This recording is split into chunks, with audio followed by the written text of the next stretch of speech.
Your boss asks you to stay late. Again. You were supposed to leave at 5. You had plans. You're already exhausted. But before you've even thought about it, you hear yourself say, "Sure. No problem." And you hate yourself a little for it. Not because you're a pushover. Not because you're weak. Not because you don't know your own limits.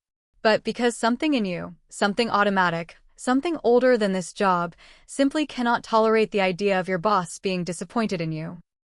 That's not a personality flaw. That's people-pleasing. And it goes much deeper than just being nice. Today, we're going to show you exactly what's happening and why, unchecked, it is slowly destroying you. Most people think people-pleasing is just being nice, being agreeable, being a team player. But psychologically, it's something much older and much more serious than that. You've probably heard of fight or flight, the two classic responses to threat. But there are actually 4. Fight, flight, freeze, and fawn. Fawning is the people-pleasing response. When faced with a threat, real or perceived, some people don't fight back and don't run away. They appease. They agree. They make themselves as unthreatening and likable as possible to neutralize the danger. Here's the important part. For people-pleasers, their boss's disapproval doesn't register as a minor inconvenience. It registers at a deep, automatic level as a threat. And the fawn response fires before rational thought has a chance to intervene. This isn't a choice. It's a program.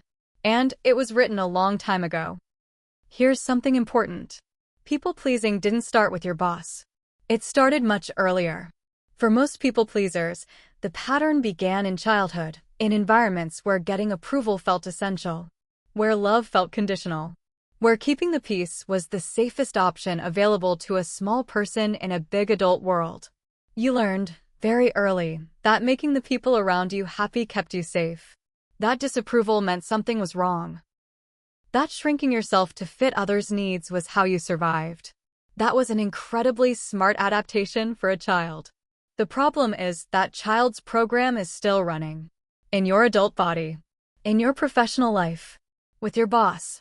And your boss has no idea they've just triggered a response that has nothing to do with them and everything to do with something that happened 20 years ago. The first way people-pleasing shows up at work is the automatic yes. Your boss asks something. And before you've assessed whether you have time, before you've considered whether it's reasonable, before you've even finished processing the question, you've already agreed. The rational part of your brain, the part that knows your workload, your capacity, your limits, never got consulted. The fawn response moved faster. It saw a potential disapproval coming and it neutralized the threat before thinking had a chance to weigh in. And then you spend the next 3 days resenting both the task and yourself for agreeing to it. The yes wasn't a decision. It was a reflex.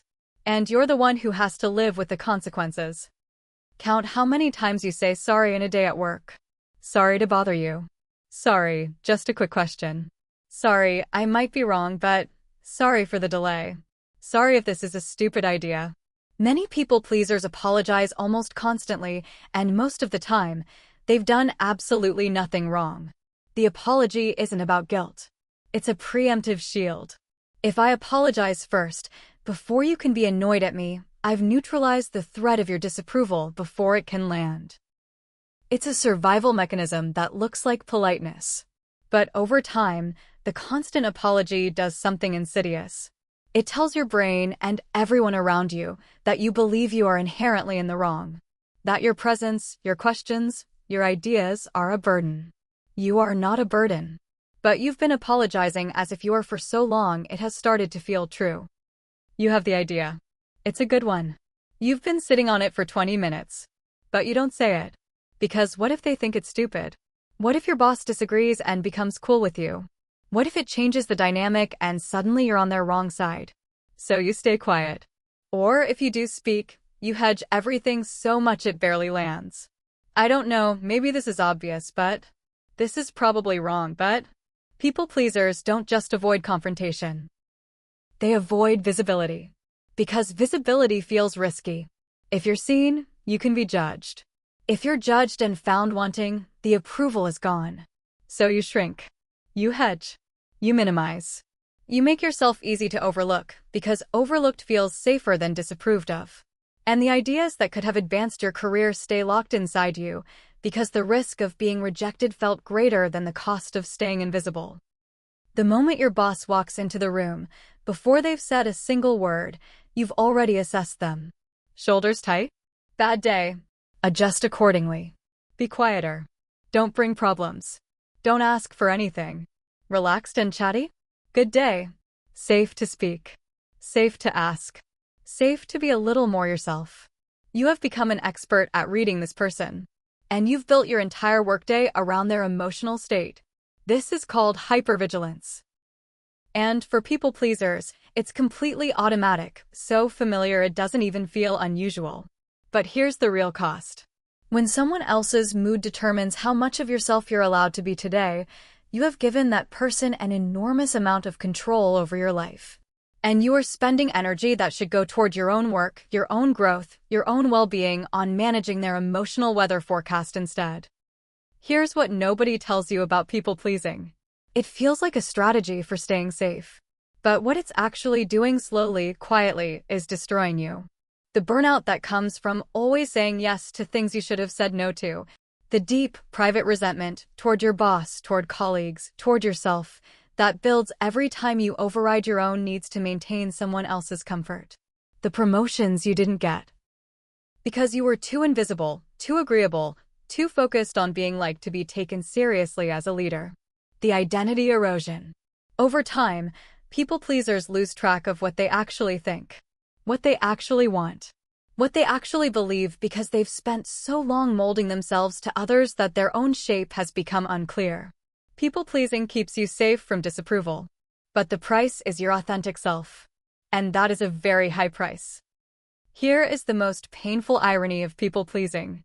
You do all of this, the yes, the apologies, the shrinking, the mood reading because you want to be liked, to be valued, to be seen as indispensable.